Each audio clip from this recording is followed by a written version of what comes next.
Thanks. You don't have the agenda memorized? Do you want to move on I can this?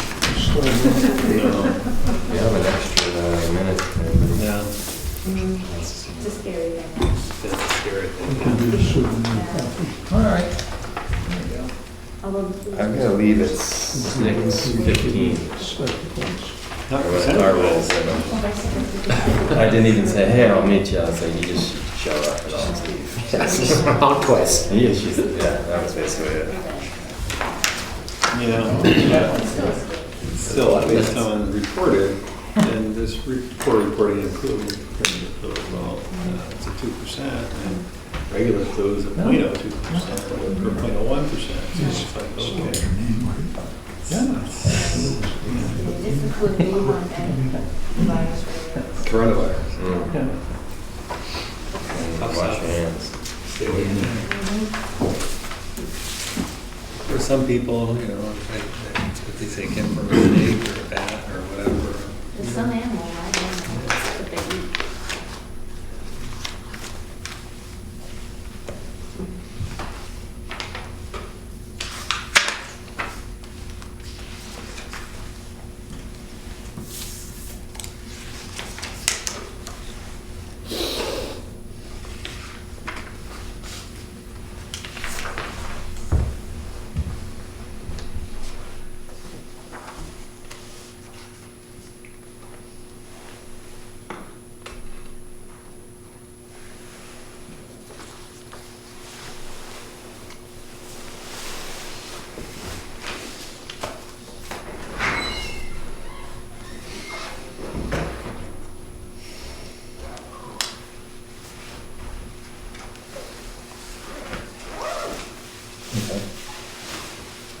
Sorry. Oh. Double back to work.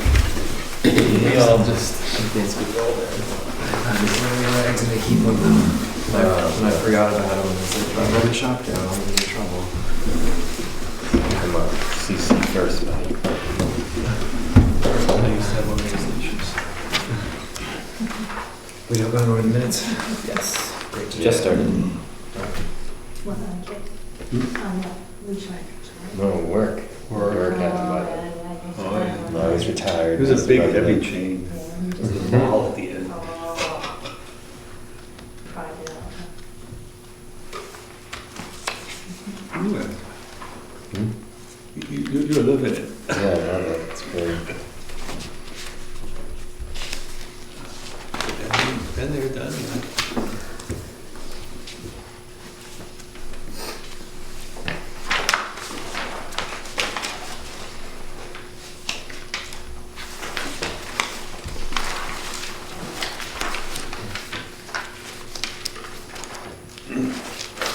Tom, you want a motion to approve the minutes? I'll make the motion. Any changes? Want a second? You want a second? I'm skimming. I'm skimming.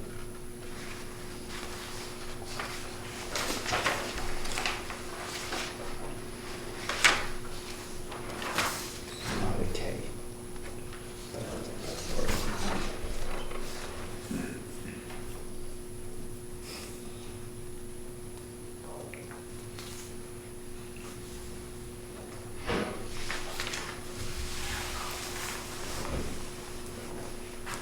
So I think the only differences that are here is the numbers are correct in what we suggested for budget, but I think things have changed since then. Yes. I'm sure we could reflect it in this. Once we change the minutes, like, I assume we would just note that in this meeting Yeah. rather than change the minutes.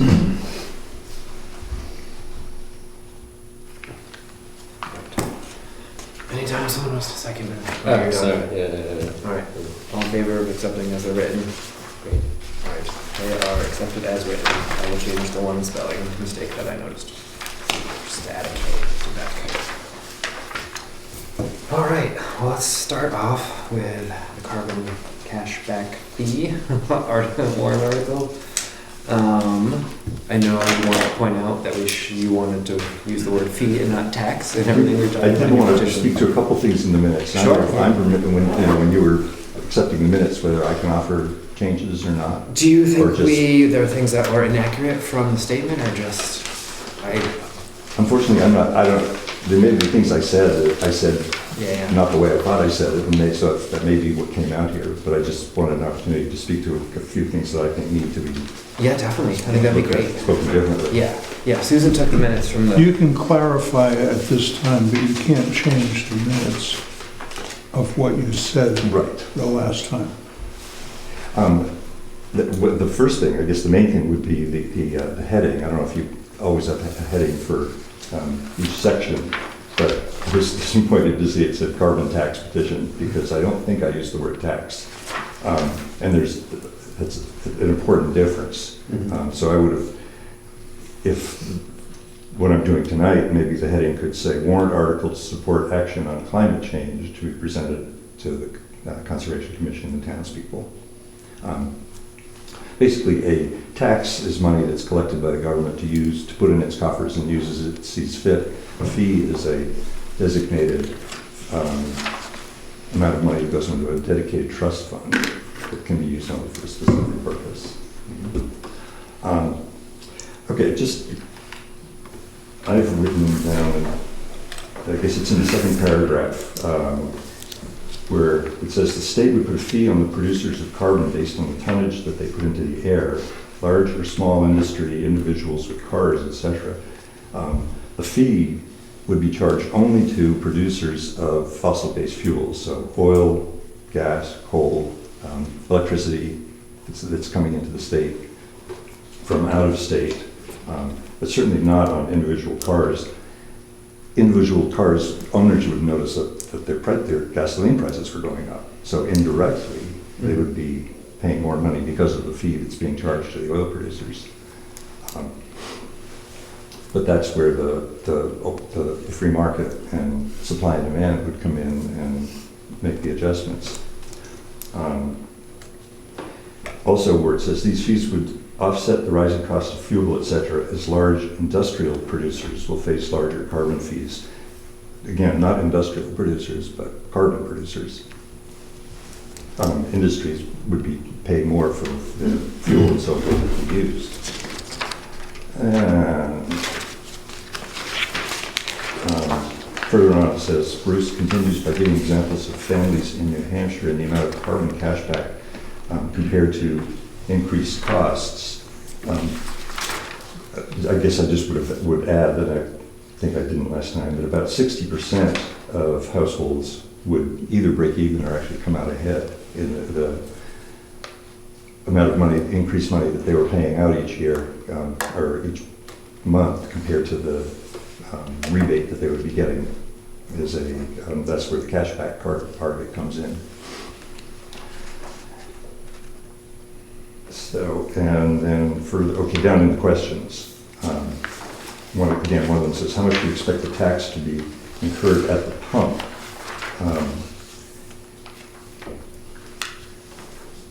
At the pump, you would be seeing increased prices, but again, there's no tax that's going to be put on gasoline at the pump. The tax would be on the importer of the gasoline or oil brought into the state from out of state. And it's a little awkward for New Hampshire because we don't produce any fossil-based fuels here, except for wood. And actually, as the legislation is proposed, biofuels would be exempt anyway. So even though wood does produce carbon, they would be exempt from the fees.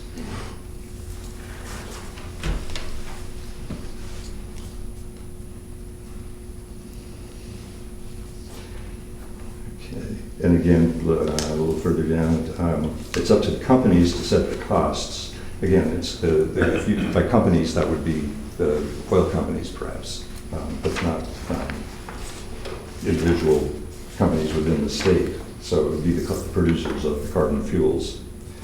And finally, an example I gave would be charging like tankers coming into Boston. But there, in addition to that, there would be, I think we get a lot of our coal from Pennsylvania. So a train load of coal coming to a coal power plant they would be charged a fee. Propane, gas.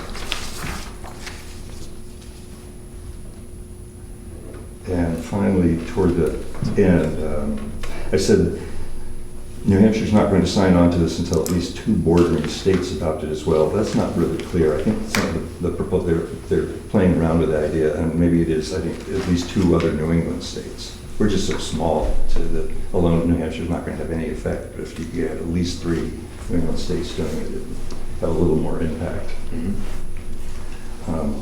And then finally, there would be exemptions for fuel for farmers and for military. So they would be rebated the increased costs.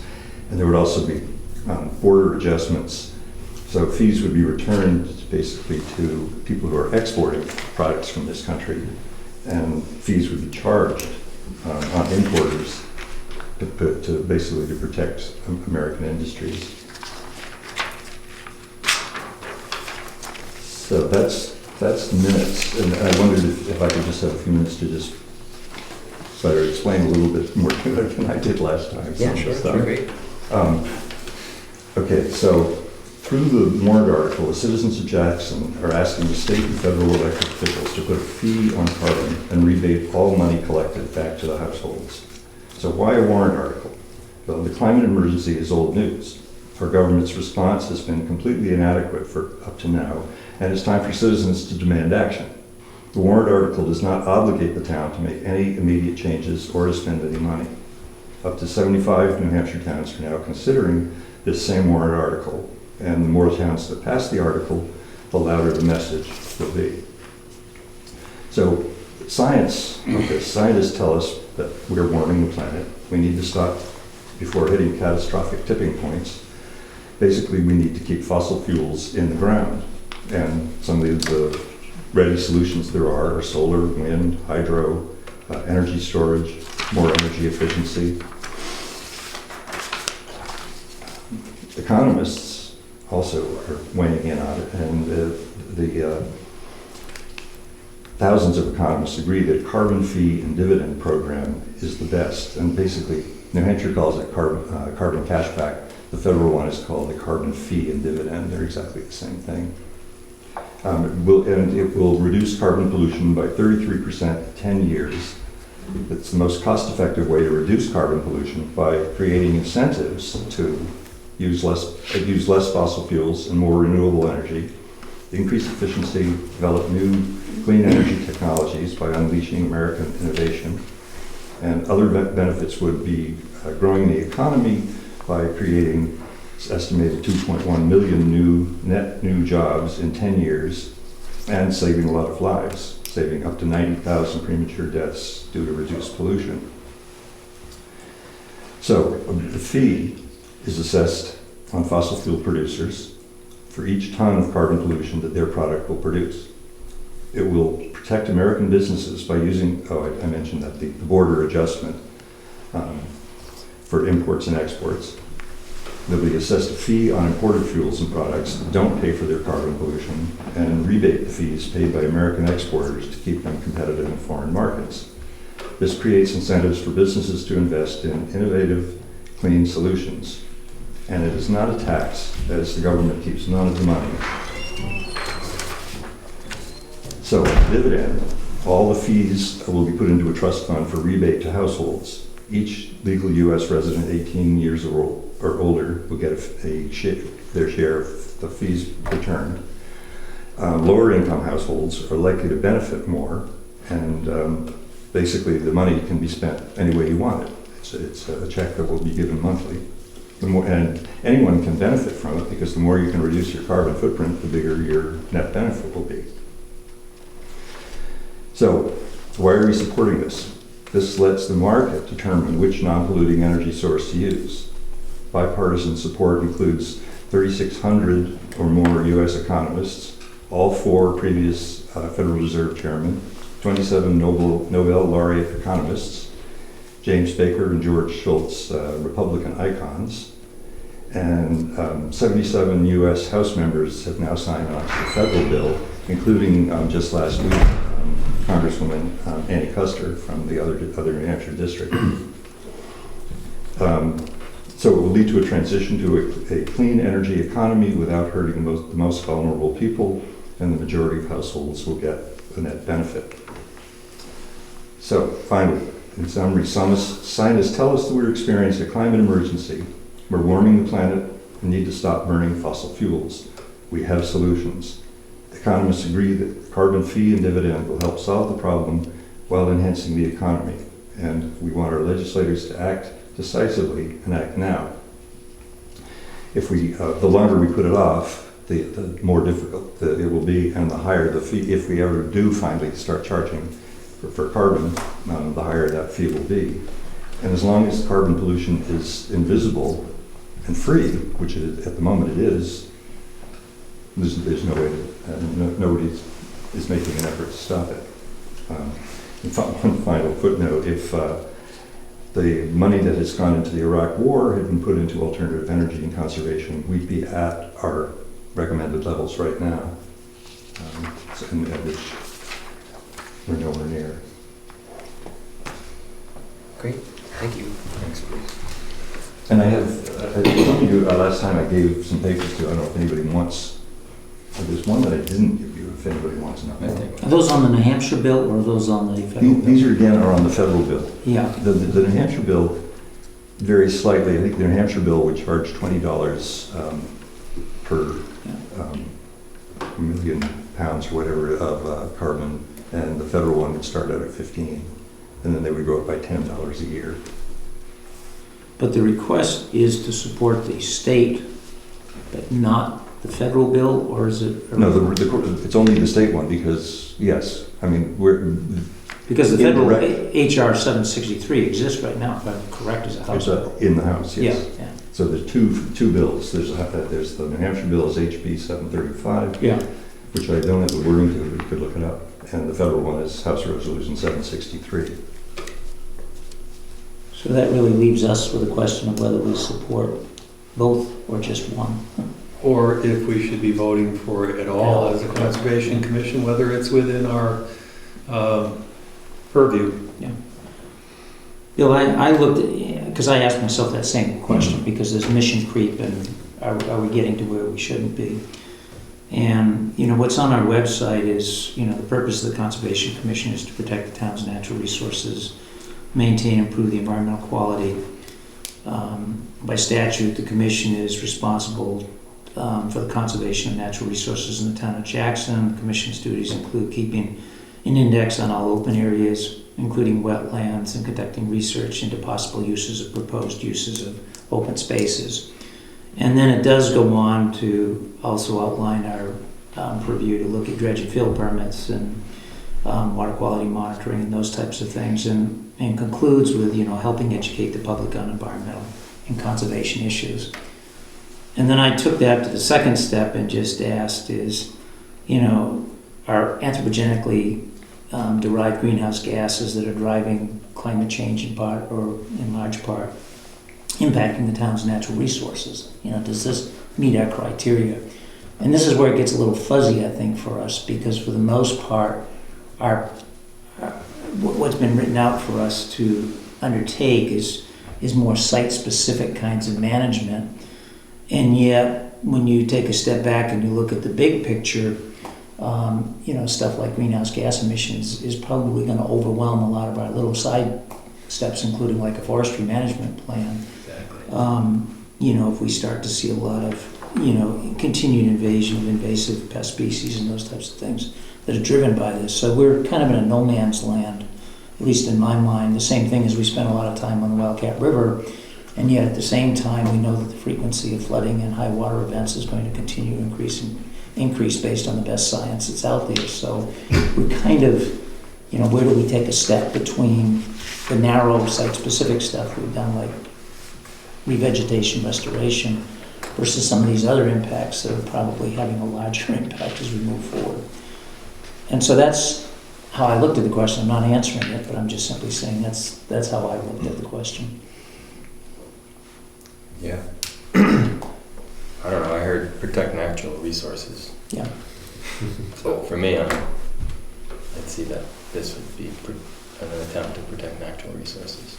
When I looked at it and I saw the part about educate and make awareness of, you know, environmental issues, to me that's where I think it falls under, because I would think that people in the town would look towards the Conservation Commission for guidance or advice on some sort of warrant article that would affect that. So I mean, that's what, I mean, that's what I would think, how it fits under. I think that if we wait for our local areas to be, I mean, they already are being impacted, but measurably impacted, then we've waited too long, right? I feel like I'm probably preaching to the choir. I'm not sure I'm looking at you and telling you this. I don't think I need to twist your arm, but that's how I read it. Was that it would be the town would look to the Conservation Commission for an opinion to weigh in on this. And they do. We have people call me, send me emails regarding exactly that. Not this exact topic, but. Is the Conservation Commission being asked to put forward a warrant article? No. We're being asked to perhaps support the petitioned warrant article. And I haven't asked you to. I mean, Oh, that's that's true, up to you. Yeah. Well, we had discussed that last week about whether Okay, we would just wanted- support the petitioned article. Keep it clear. Yeah. It's my understanding the petition article is going to go to the selectmen. Yes. You're asking the Conservation Commission to give our guidance to the selectmen. No, I don't think I've even asked that. I Yeah. just was, it was suggested to me that I come and give you some information. Yeah. I think, I don't know, my opinion is that it does not fit. I don't disagree with any of the things you said, but I don't perceive it's within our purview to support a warrant article that's being placed onto the town agenda. We could express our opinions, certainly, and we've done that. But doing a vote and saying we are recommending this to the town, I think is totally outside of what we should be doing relative to what our requirement is. If we were generating this, if this was something that we sponsored, most certainly that would be something we should vote on.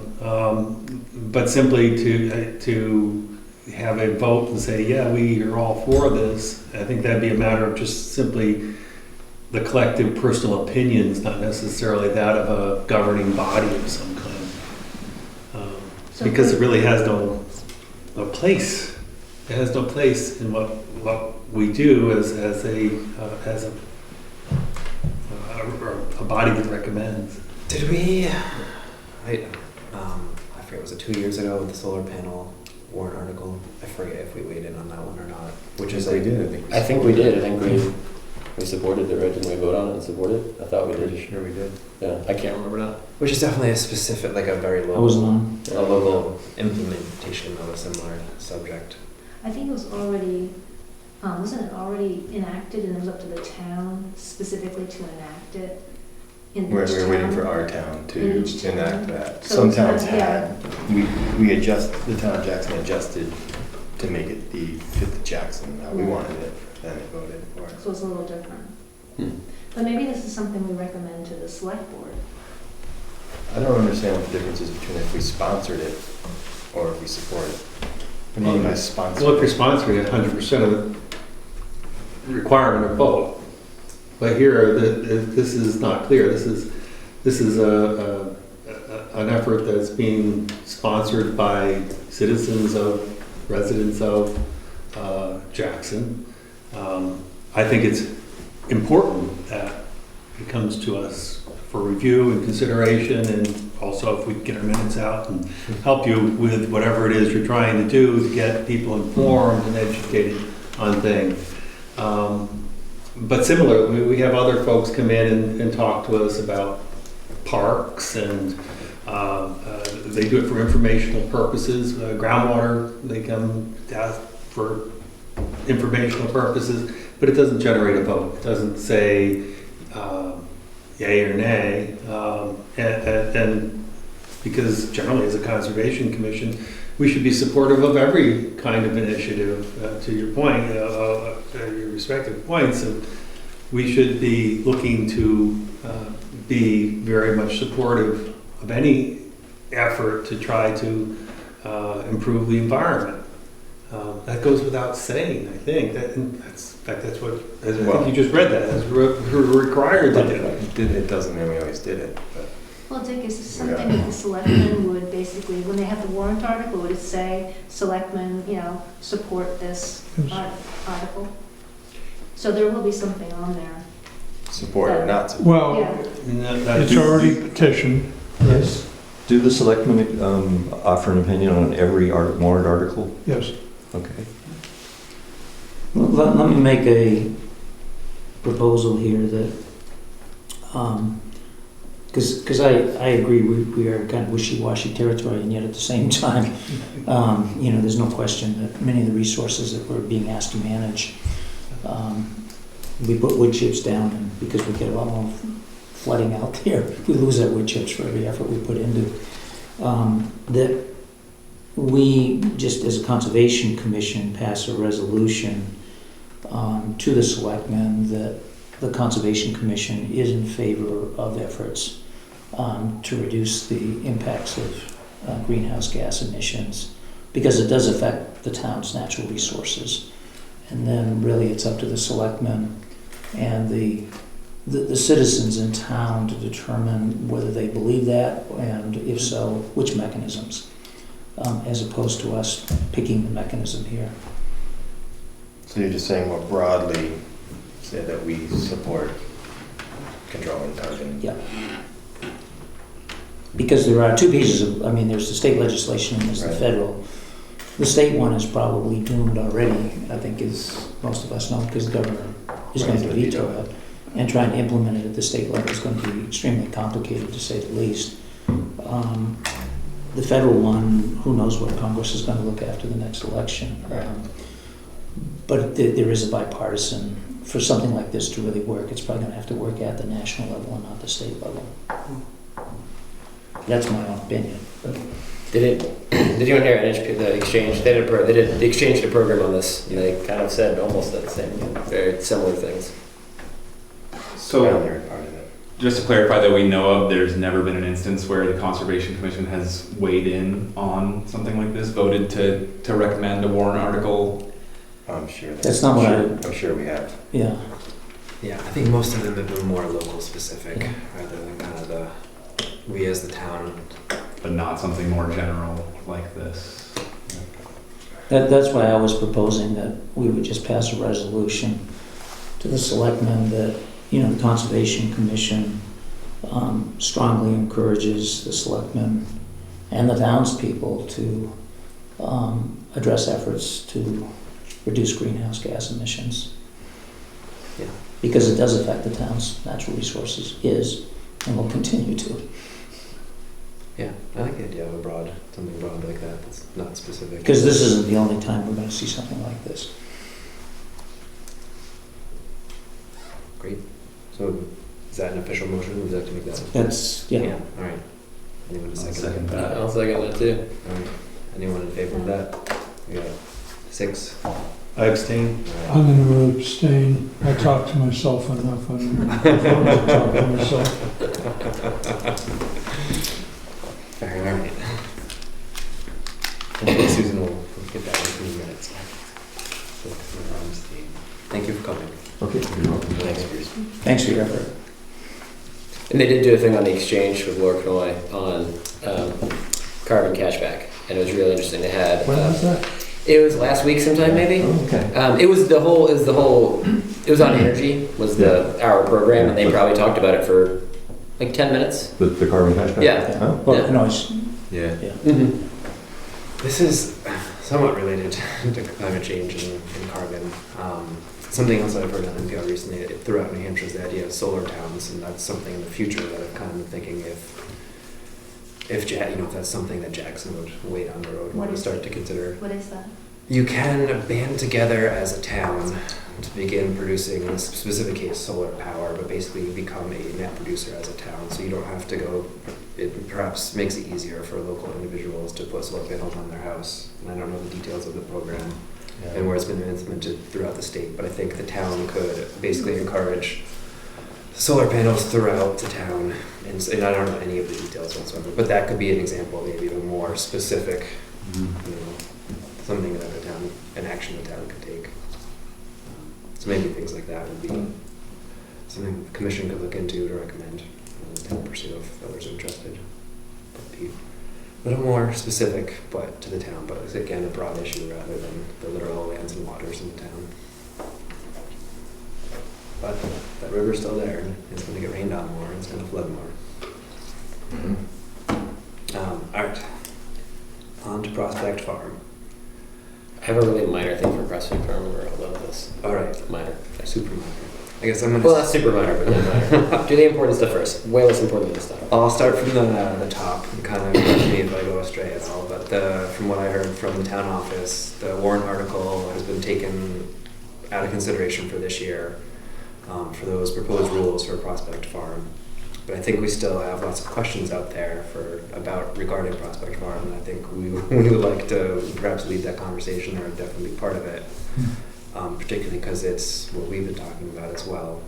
And kind of the history I remember since being on this board is, maybe 4 or 5 years ago when Larry was the chairman, we kind of through similar issues, where there are a couple instances and people are like, hey, what are the rules? It's unclear what's going on up there. The commission came up with a draft of rules they'd like to see up at Prospect Farm, and the way I interpret it was we were basically told, like, the fewer rules the better. Don't stick your noses in where you don't have to, kind of thing. Yeah. And clearly, we need to clarify some things if there are, again, limited instances where we do need rules. That discussion will be tomorrow at after the selectmen's meeting. So, okay. I think they're gonna read the whole warrant. Okay. So that's the time when that discussion will really have meaning. Okay. But Will Prospect Farm be on Yeah, that that discussion or might be on not? it. I was Yeah. under the impression it would not be, but Oh, No, I think that's you got- news to me. I thought it was still there. thought It got was on dropped. my last draft, but things are changing so So the quickly. minutes from your last meeting suggested that it's been It's withdrawn. been withdrawn. yeah. I was gonna show up if it wasn't withdrawn. Yes, it's not. I mean, if It's it been was withdrawn, I was I'm not gonna show up. come. If it was still active, then I think we need to be there. Yeah, that's we for would, sure. for Yeah, sure. and that's why I was trying to get some clarity here. Yeah, when I talked to Julie, the way I took the conversation was that it had been withdrawn. Yeah. That Yeah. was Friday, I believe, when I spoke with her. So that's the last I knew. And that's what your minutes reflect, a red native, so. So I kind of want to take our conversation back to the very beginning of Prospect Farm, which is, in this case, Ken sent the deed around to everybody. I think we've all seen it before in this prior conversation. At that point in time, there was a lot of back and forth on what public park meant rather than townspeople, those different phrases in that one sentence. Yeah, because I can't find the language that Chief Perley used Yeah, in his ordinance. I don't think it exists. I would agree with you. Are you finished with this gentleman? Yeah. You could cut him loose. I mean, Oh, it's yeah. great to have somebody stick around. No, No, when I please. get hungry, I'll leave. You can take my spot. I'm not at Yeah, 6:50. we also, I should say, I'm going to try to, 6:30 might be quick now, but there's a meeting at 7. What is your name? So, Dick Bennett. long day for you, yeah. Somebody- So we definitely have to be That done told me before that actually 7. you'd probably be quite interested. That's fine. So I guess what I would like to talk about tonight is kind of the broadest level questions that we have about Prospect Farm and then how to answer them in the general process that we could kind of sketch out for the next year on those questions. And it seems like one of them, which I had not thought in question, was to whom is Prospect Farm to be enjoyed and kind of broadly for what purposes, I guess, those broad, really top level questions. I think this commission has always assumed that the way the deed reads, it was a gift to the public, but specifically a gift to the town of Jackson to be used for the public, with specific uses reserved for town. Which public is it? Is it the public residents or is it the general public? We had assumed general public, kind of based on New Hampshire. Well, me personally, I guess I won't speak for the commission. I guess I had always assumed the general, broader than Jackson public, kind of keeping with New Hampshire's interpretation of land is open to everyone unless it's posted.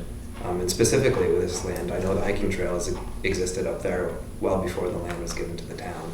And I'm sure there was other broad public use up there before the gift was made to the town. And also whatever the legalese of the deed reads, which is, I guess Pam would be our expert on that, on the board. But Right, well, I would think it's a public park. I wouldn't think it would be restricted to just residents of Jackson. And I think the fact that it's been used as, by As such. anybody, that would be a precedent. That's the way I would interpret it. Otherwise, when you read this, thanks Ken for sending this around, you have a chance to look at it. But it says it gives it to the inhabitants of the town of Jackson, so does that mean each of us has a X% interest in it? I don't think so, so. Or does it just mean that it's given to the inhabitants of the town to decide how to use it? As a public park. Right, like as townspeople, we get to decide how to. And it has been Park to decided choose. because it's been used for the Grand Park and not just It's the a Jackson trace. Park. I don't know if I've ever heard of a public park that's limited to just the residents of that community. There's quite a few of them in New Hampshire, and it's fairly common here. Yeah. Yes. We kind of went around. But the this. language, Which one? Eaton Beach, for example. Oh, well, Eden Beach, but that's, No, that's- that's one. In Ossipee, there's also another place like that. There's that's also, water. I can name at least 8 of them really quickly. But that's a beach. I think that's different. Those than a- are parks, excuse me, they're parks. And they're land grants to the town, specifically by an owner for the residents of the town. And how you manage it is dependent on how the town manages it and how the town decides how they want to do it. In that particular instance, they choose to say, if you're a resident, you can be there, or if you're there with a resident, you can be there. And those are the requirements they have. Some towns, it's just totally gone. You can't get there unless you have a resident with you. And that's just the way. On the other hand, there are other parks, like in Conway, where it's a town park and it's open to everybody. And there's different precedents for how people have chosen to, as you say, interpret how it's given to the town, and the town makes a decision about how they're going to make use of it. And depending on, sometimes the wills are very specific in the grant and say, you need to do this, otherwise it goes back to the owners of the heirs of the family. If you fail to do so. Others are a little bit more open. They say, here, it's to the town, and then the town makes a decision about how it's to be used. And so, again, you have to look to see what the instruction is, and how specific was it, and then also 2 points made around the park wasn't always there, access to, Carter Notch was long before it was given as a park, and some of those trails have been there forever. And you can't just say, I made a park and then close that trail off. And we know that there are restrictions on being able to limit whatever you do. And the question I would have is, if you say, yeah, okay, we're gonna make it a public park for town residents, how limiting can you make it anyways? We have plenty of park. We have a park right down the middle of the town here, and everybody walks through that. It's a public park. It's a town park. It's for town residents. Right, well, there's certain benefits you can get as a town resident if you go to the town office and ask for them. Right. So then the question is really, how do you manage that? And I think that gets to the whole point of why you need to have a management plan Well, that's approved. yeah, but as I put in the email that I circulated when I put this around, if you're developing a management plan that says only the inhabitants of the town of Jackson can use it, the folks that camp out can't hunt up there because many of them are residents of Jackson. I couldn't go up there and hike with my late mother in the summer, da-da-da-da-da-da. What about Jackson Ski Tour? So you just go, the list is big, it's not small. Everybody looks at Jackson Ski Train, but the reality is, and then I asked myself, where did this come from? It didn't come from a citizen's protest or anything. It came from Chief Pearlie's interpretation. Right. And up to this point, the selectmen have treated it as a public park, the same as all other public parks in town, which are open to everything. And they have passed different types of ordinances or rules relative to up there as well that have never precluded other inhabitants from using that up there.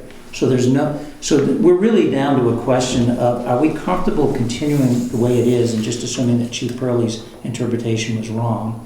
Or do we feel that we need to ask the town to hire legal counsel to sort this out? And good luck if they try that, because you can get both sides to argue.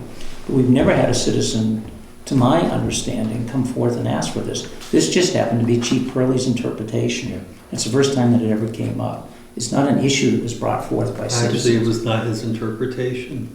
He was taking from a posting that he has right on the wall of his, I would, saying exactly what the rules are, and those rules were established long ago.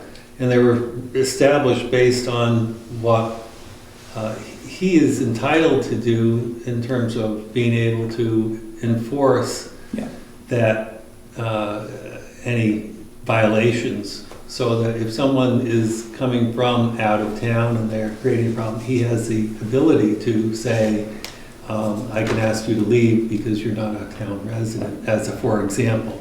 I would disagree with that slightly. Yeah, me too. Just because I think it's the same how you interpret public. Because I think those rules, which we all saw the last time we went around.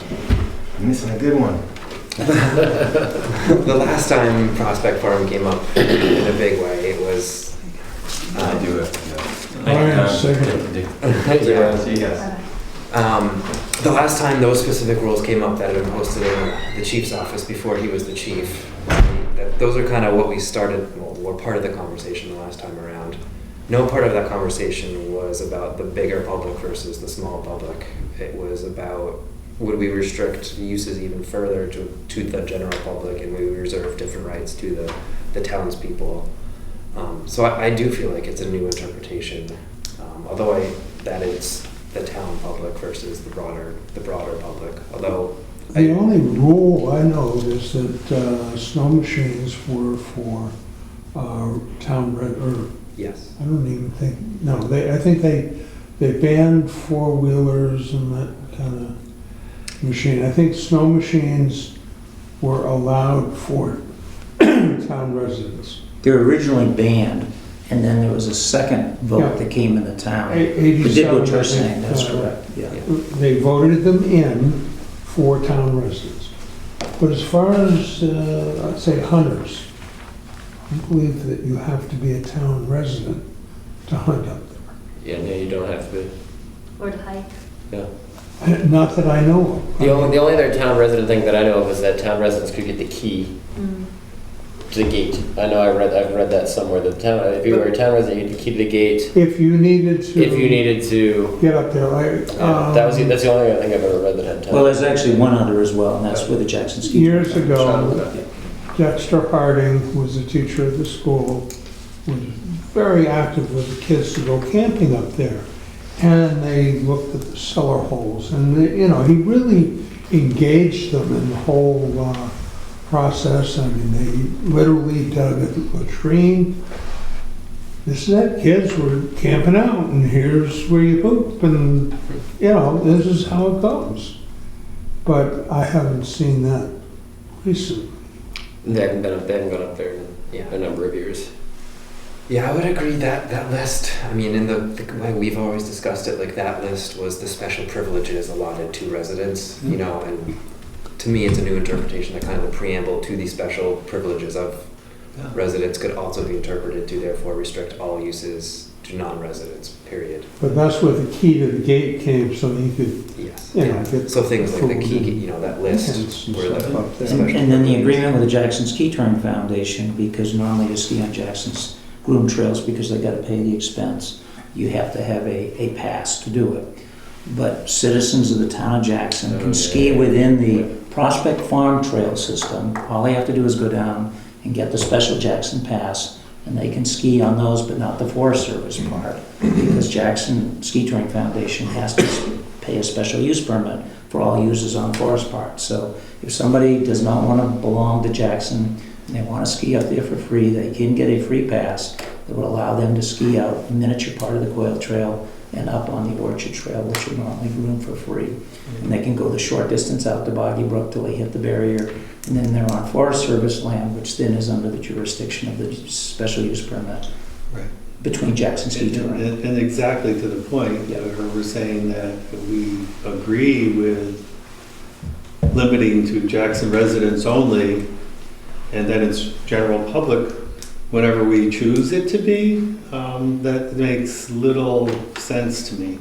That you can say, well, yeah, it's okay for this, but it's not okay for that, or it just seems. Well, that's an agreement that was struck with Jackson Ski Touring. So I know, but it was based on, and the same thing with the snow machines, and the same thing with hunting, and the same thing with. No, But I think it's the not true objection for with hunting. Jackson Ski Touring was that you had to pay in order to go on the town property. Yeah, that was the, That's your Right. point.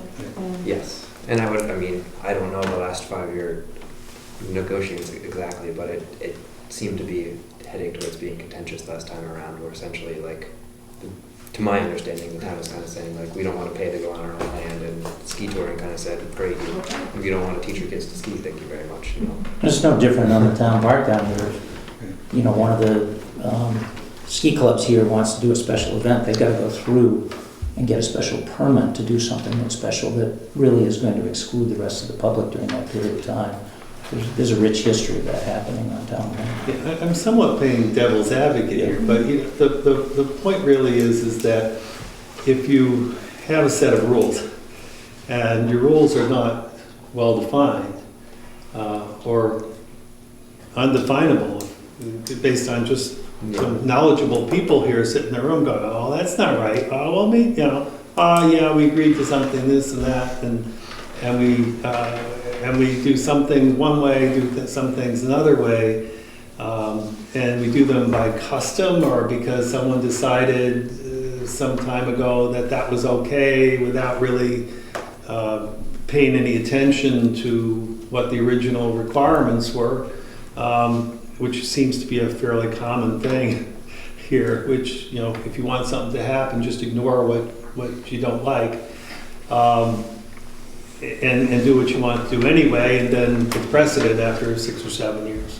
Bill, I guess I'm a little confused because I think what we proposed at the last meeting, we also proposed to the selectmen, is that the Conservation Commission wanted to do two things. It wanted to update its forest management plan, and it also recognized that because of the high recreation use up there, we needed to develop a recreation management plan. I agree. To provide. All I'm saying is that there's no, we're talking about, is it this or is it that? And the answer is it's none of the above. We haven't really done a really good job of putting together a recreation plan. But the underlying question in the beginning, before you start down determining what kind of management plan, recreation management plan you're going to develop, really gets to, if we believe that the will limits it only to inhabitants, that's a different kind of effort than it is if we believe that the will tells us that it's more than just the inhabitants of Jackson.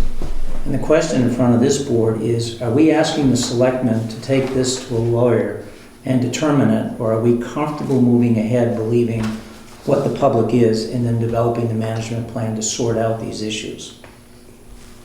However you come down on the overall management plan, I think the forestry plan is going to be the forestry plan. And before we spend too much more time trying to figure out where we stand in the big plan, I would ask you to listen to, or ask Don and Tim the questions you have about forestry and let them out of here. That's a good suggestion. Yes. I think that's a good suggestion. Yeah. What an idea. How's that for you? Sounds good.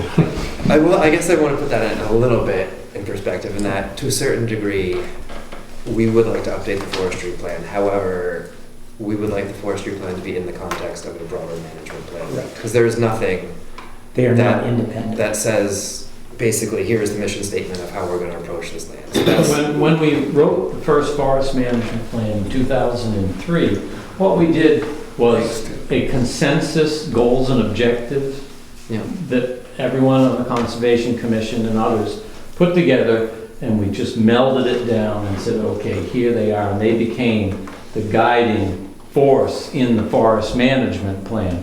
Granted, these aren't like, tablets that, are etched and they never change. It's a dynamic situation where goals and such can change. And I think it would be an opportune time to put together another form. We actually have a form that we use with our clients that is a goals and objectives form. And it poses many different questions about how this land would be used.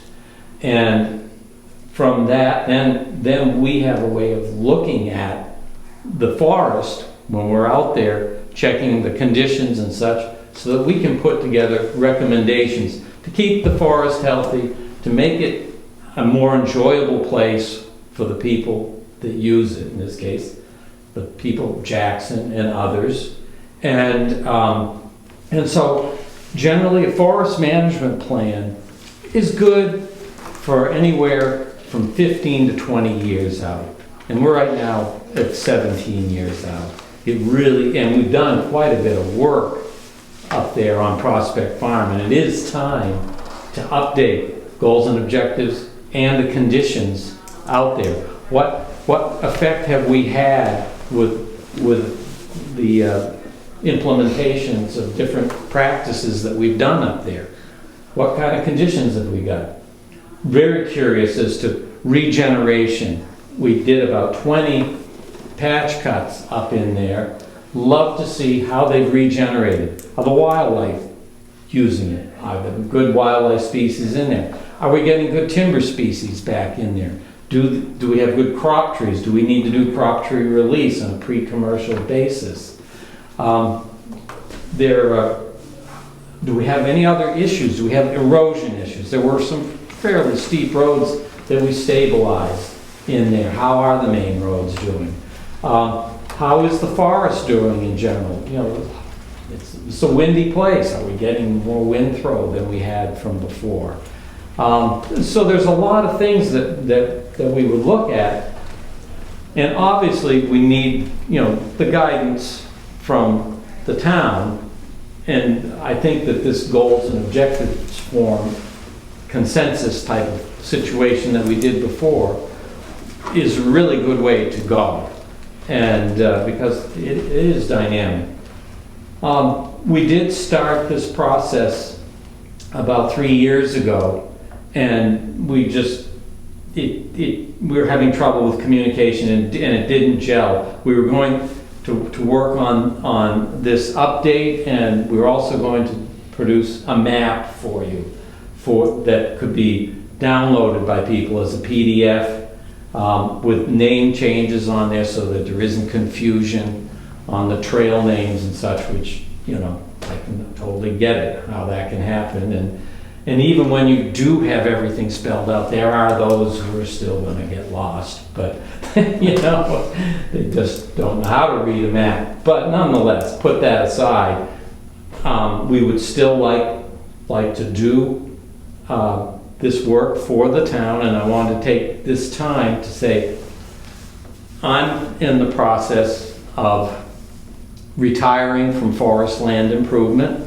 Tim Nolan, who's with me today, is a forester today. He's been working at forest land improvement for about 25 years, and he's going to be carrying the torch from this spring on. And I'd like you folks to meet him tonight, and I believe that he can certainly supply the types of services that would really benefit the town and help keep, you know, Prospect Farm coming along, doing well. I'm sure it is doing well.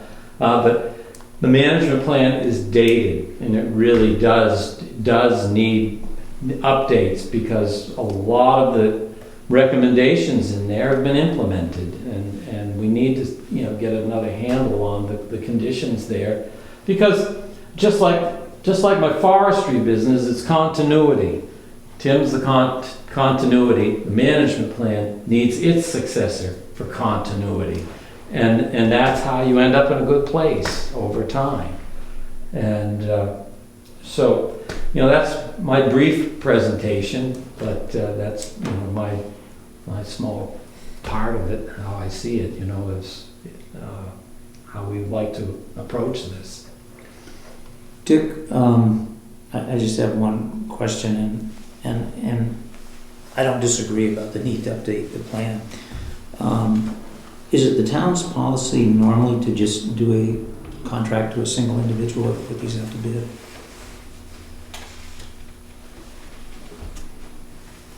We researched, before we did our original management plan, we looked around and felt that Dawn had the best sensitivity to our needs. But as far as going out and getting bids on, Other providers of management plans that Well, I think there's a forest management plan, but I'm just asking the question of, normally when something like this comes up, because we're gonna contract to have a forest management plan done, is it the policy of the town to put these out to bid, or to just sit down and agree with somebody? And I'm asking, for me, this is just a continuation of our relationship. I'm not putting anything out to bid. Because I don't think another forester's gonna come in here with, read this plan, go up there. I don't see where there's any savings. I mean, these are the people that understand the property as well as anybody I know. I think one of the questions that we had was, and you know, I just don't know, is your company's comfortability with looking at this not so much in just, and tell me if I'm asking your question wrong, in just resource management, but also looking at that recreational aspect, perhaps an educational aspect if the school gets back involved, but that broader, like that broader scope versus just like the timber management. that's a separate question. Sorry, separate question. Yeah, Okay. my question is just, what's the town policy? We We're don't gonna- have to go to bid. So the We don't, force, there's a gray area cutoff. and that's why I might be completely just mistaken. wanted I'll give you clarity. my personal interpretation of what I've been told for example, the split rail fence we put Yeah. up at the falls. We didn't have to do a formal bid process. It was recommended that we get estimates from some people, but there wasn't a given Yeah. number, and so it wasn't a formal bid process for this scope of project. I think $25,000 is one of the cutoff places where we do bid. and this is for 3,000, Excuse me? this is for 3,000, which exceeds the 2,500. 25,000 is it? $25,000 Okay, is the cutoff thanks. for bidding. I mean, that's when you Okay, really need to do. so we can be the bid comfortable agreeing with this firm Yes. without having to put it to bid. Yes. That was just, Okay, as long as you're also aware that you're recommending to the selectmen. Yeah. You're not making a contract. Right. Okay. And if I might speak to your question, is we manage a lot of municipal town forests, municipal lands, for a lot of different purposes. For instance, I did a management plan for the town of Brookfield last year that was based solely on wildlife habitat management. When that town acquired that piece, it was a bargain sale, but still they had to appropriate the money, but the landowner said that one of the stipulations was this is purely for wildlife. We have a lot of other municipal areas that are managed heavily for recreation, particularly Whitaker Woods. And, we've done a lot of work in there, Pudding Pond as well, where, the recreation focus is probably more significant than the forestry. We're still implementing forestry around it, but everything that you do needs to take into consideration all the different uses of the property. I'm currently working on a project for the city of Dover on one of the old municipal landfill site. And there, the public is excluded from the property because of the issues with the old Superfund site. But we're still looking at doing, wildlife habitat work within that area, and possibly trying to work at narrowing down the exclusion area to allow for public recreational access to some of the rest of it. But it's like Don was saying, that goals and assessment form allows you to come up with guidelines for us, so that when we're out there looking at it, you're looking at it and saying, okay, well, these are the resources that I'm seeing. What recommendations can I make that fit your particular goals and objectives? Because, we can make recommendations that might seem fitting to us, but you have to take into consideration the landowner's goals, or the plan doesn't mean anything. can I ask a question? Yep. Tim, is that right? Yes. I know Don's been working this property for a very long time, but have you been working it as well? Yes.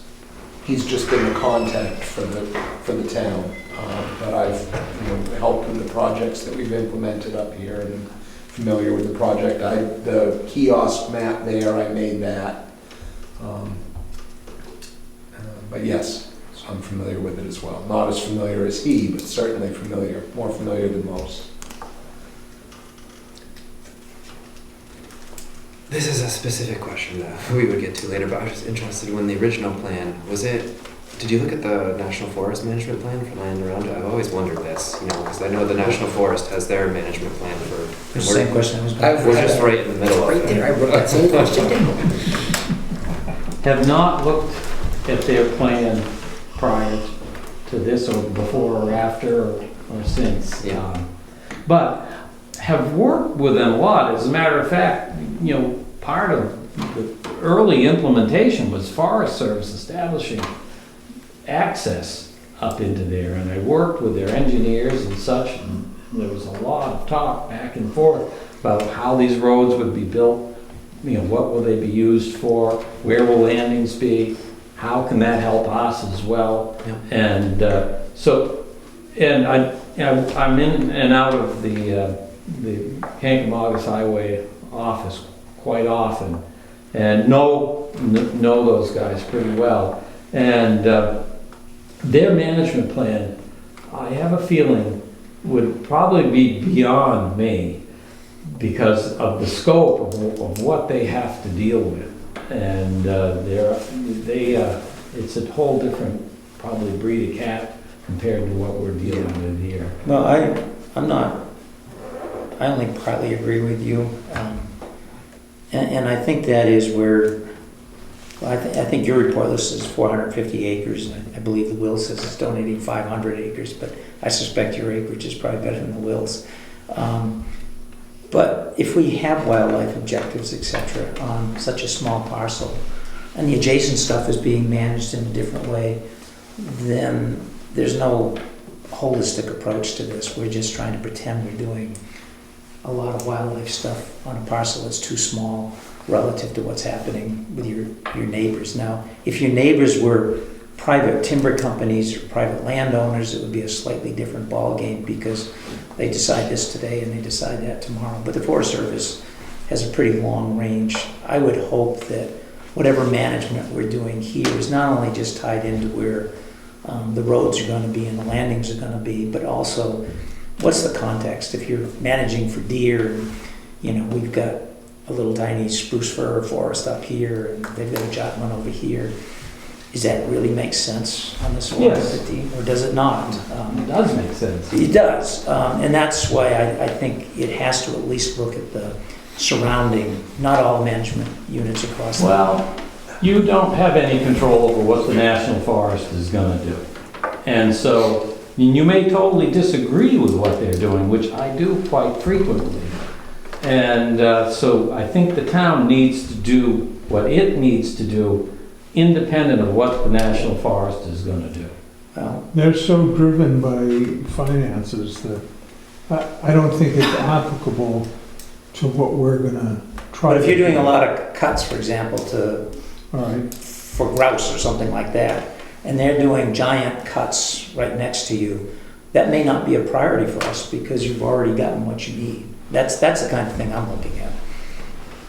Well, I think a 500-acre parcel, 450-acre parcel is a very manageable unit that has impact. It's not like a 10-acre forest that still is worth managing, but its impact on the whole picture is very small. But I think a 450-acre, once you've walked it all over, there are a lot of animals, there's a lot of habitat, there's a lot of recreational opportunities, a lot of aesthetic opportunities, and the Forest Service will do what the Forest Service does. And I think they're doing a way better job now than they did when I got out of school. I mean, we were working in clear cuts, doing timber stand improvement in clear cuts, there were 1,000 acres. Oh, yeah.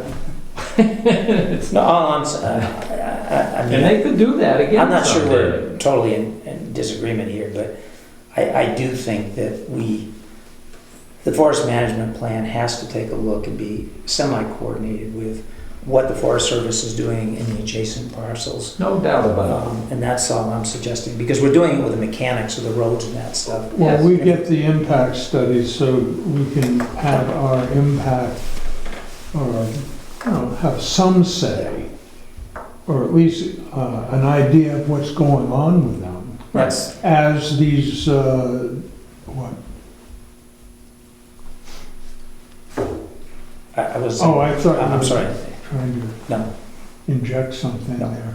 But that's a good play. I mean, we get them because we're abutters over in Dundee. So we get a management plan, an impact study. We find out what they're up to. Not that we're going to have much influence on them, but at least we know what's going on. So, that'll be our input.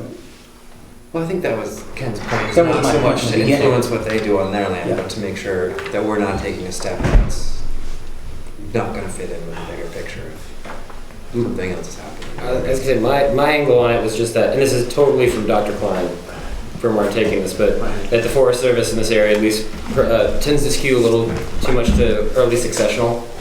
And that was always his kind of thing, that when you look at New Hampshire as a whole, and you look at what everybody's doing, that there's a lot of early successional forests. So my kind of thought process is in looking at those those neighbors, adjacent landowners, federal government is looking a little towards that, like what exactly is getting promoted, what species are getting promoted through the most recent cuts. Are we looking at a later successional and early successional forest? Kind of like what's the Forest Service doing? And I'll save this for the goal sheet, right? But I think my preference would be for us to maybe not skew as hard towards those early successional areas and promotion of whatever would be up there, pen cherries or Absolutely. whatever it is that's coming up early. And Versus that type of thought would end up right in the goals and objectives. Yeah. Let's not have too much early successional here in the areas that are managed for timber. And absolutely, absolutely. And in relation to because we kind of feel like maybe the Forest Service will do that for us in that area. Can you send a copy to the office of the goals and objectives? Yes, oh, absolutely. That way we can distribute it from there and put it in the Conservation Commission box so that you all can have a copy of it. And those are Start goals working and on it. objectives that we fill out, is that correct? Yes. When you're reading through the form, it's geared towards all of the landowners we use. There'll be some things that you'll read and it'll be obvious that it's geared towards a private landowner. Feel free to fill in all the things that you feel are pertinent or anything that you feel might not be on there, but do realize that some things as you're reading down, say, well, that just doesn't apply to us as a town. And I imagine that goal sheet is just kind of like the conversation starter. So that's kind of like we walk in and you guys either say like, this is impossible, we can't do this, or this is a great, this works well with what we have up there, what we've seen. Is that how that kind of works? Yeah, because that wasn't clear in this January letter. It was pretty. Cool. I think the other question that would just come up is the general management stuff, and you've heard the preamble here, is I think there's certain things that you guys can probably work out. But this commission has to work out many of those answers because it's a big sandbox up there right now with a lot of competing interests and thoughts. I don't think you're the ones to make that decision. I think your input can be helpful. Like if you want to build an ATV trail someplace and it's all hardpan, which a lot of that is up there, it's probably going to be problematic from erosion, almost from the word go kind of stuff. But I think we need to come up with what we think is the sorting out of the interest groups up there. Yeah, I would definitely agree with that. As opposed It's been very rewarding Yeah. working up there. I started working with Lou Bissell up there back in the early 80s when we were doing timber stand improvement work. And it worked so well that I was actually able to commercially thin it when we went in there and harvested 10 years ago. And, you know, just to see how well it worked was really quite rewarding. The only downside is I'm getting old, you know, but it really is rewarding. It works, you know, the forest management does work. And it's proving out to be worthwhile. And so that's why, you know, I have to pass the torch to Tim. My body's giving out. Yeah, he's got a few good years left in him. To speed it up, because we are going to run out of time, I'd make a motion that we recommend to the selectmen that we go to the next step to develop a forest management plan with these folks, but I would not recommend the extra 240 on the map for the simple reason is that's all been GPS and everything by the Jackson Ski Touring Foundation. The maps are all up there. Terrific. Yeah. And there's also a need to bring into coordination the differences in names of some trails. Many of them, they're on abutting Forest Service, but Jackson went back to try to clean up its trail names just simply because trails historically had come and gone, and it would just, you went from Trail X to Trail Y back to Trail X. Jackson has tried to straighten that out in its most recent map, and the Forest Service has some of their own names as well. But again, I think that's for us, but I don't think we actually need the GPS map because it exists. It's up online right now. Terrific. I have one final question that's going to be really probably an easy question for you to answer, and maybe a dumb question, but I'm assuming since you do Whitaker Woods and all those areas, cut to length, you've got access to all that. Yeah, great. That's what we used for the harvesting up there last. That's okay. That's what I thought. The landings look pretty small. That's what I thought. Okay. Yeah, Thank you very much. Prospect was all cut to length. Was all cut to length the last time. Yeah, we really are focusing on that right now. It is the way to go right now. You know, almost non-existent are conventional loggers. Guys well with a chainsaw, and a skidder and a cable skidder. Very few and far between. We do have one crew that we have going for us right now. Can I see that for a second? Jackson on.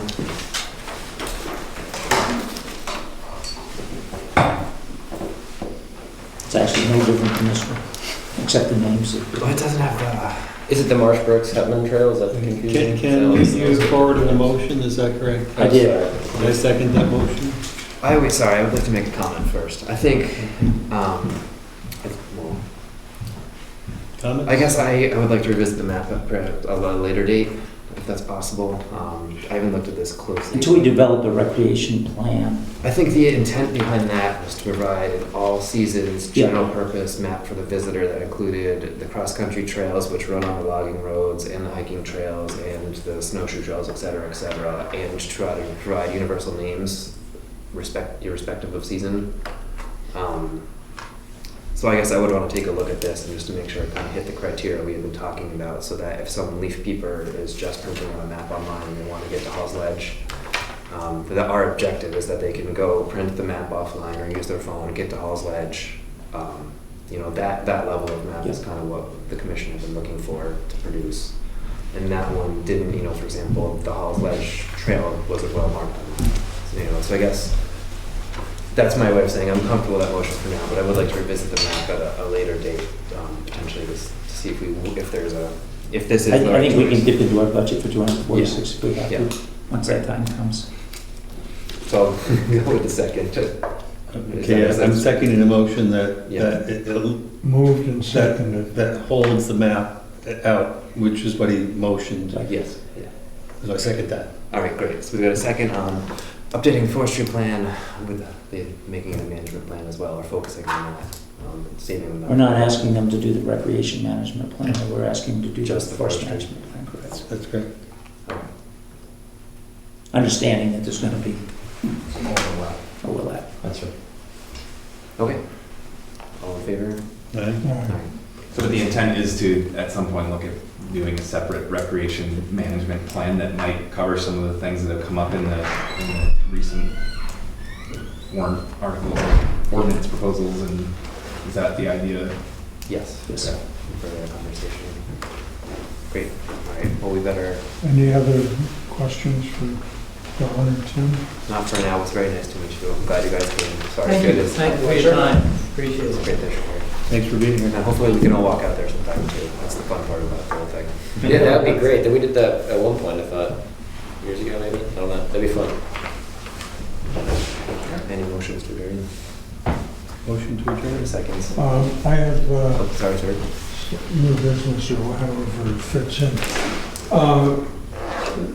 The Conservation Commission has $57,000 in an account, and I would like you to start using that instead of going to the town for financing of a recreational plan, or even this forestry plan. Any of your ideas, I think it's fine, whatever you agree on, but I really think you ought to start using that money, because it's not your money, that's the town's money. You're the stewards of that money, and I want you to use it wisely. But use it. These I seem to mean, we be- went through that about, Yeah. for the money for the plan, and you've got the money. Yeah. Okay, that's the end of my input. Just a quick question on that. Is that something that if it's there, we still have to budget for it so that it flows through like you have other dollar amounts?